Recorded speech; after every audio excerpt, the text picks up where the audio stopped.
ในวิดีโอนี้เนาะค่อยจะมาอธิบายแล้วก็สิมาแนะนำแท่งเทียนใน XR Trade เนาะXR Trade เนี่ย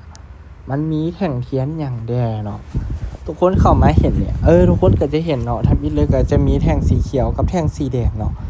แล้วแท่งสีเขียวกับแท่งสีแดงมันแม่นอย่างเนาะแท่งสีเขียวเนี่ยมันจะแทนให้กับฝั่งของแฮงซื้อเนาะแท่งสีแดงนี่ก็คือจะแทนให้กับแฮงขายนั่นเองเนาะแล้วอันยาวๆนี่มันเป็นอย่างเนาะมันอันยาวๆจอยๆนี่มันเป็นอย่างมันคือว่าใส่เทียนเนาะคนเฮาจะเอิ้นว่าใส่เทียนเนาะมันจะมีเนื้อเทียนกับใส่เทียนนั่นเอง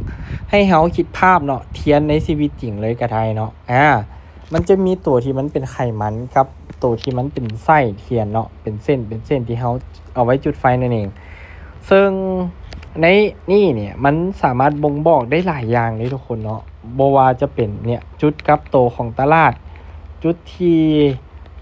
แฮงขายมันมาหลายนะจุดที่มันมีโอกาสกลับโตนะพวกแสงเทียนพวกนี้แหละที่เฮ็ดให้เราสังเกตนั่นเอง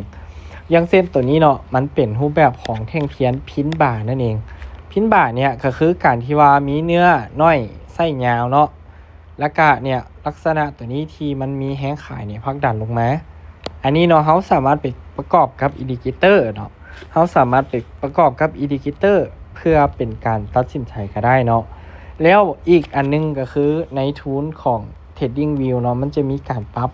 รูปแบบของแท่งเทียนเนาะเป็นลักษณะนี้อย่างนี้เนาะแท่งอันนี้มันจะดูเบิ่งโปร่งใสเนาะเป็นแนวเป็นแท่งแนวนี้เนาะเป็นเส้นเนาะแล้วก็เป็นในรูปแบบหลายๆรูปแบบเนาะอันนี้แล้วแต่ทุกคนถนัดเนาะแต่ปกติเนี่ยค่อยก็ใช้ตัวของแท่งเทียนธรรมดานี่แหละเนาะ Candlestick ธรรมดานี่แหละในการเบิ่งวิเคราะห์เนาะเพราะว่ามันเป็นอย่างที่พื้นฐานแล้วก็เราสามารถไปต่อยอดในตลาดอื่นๆได้เนาะ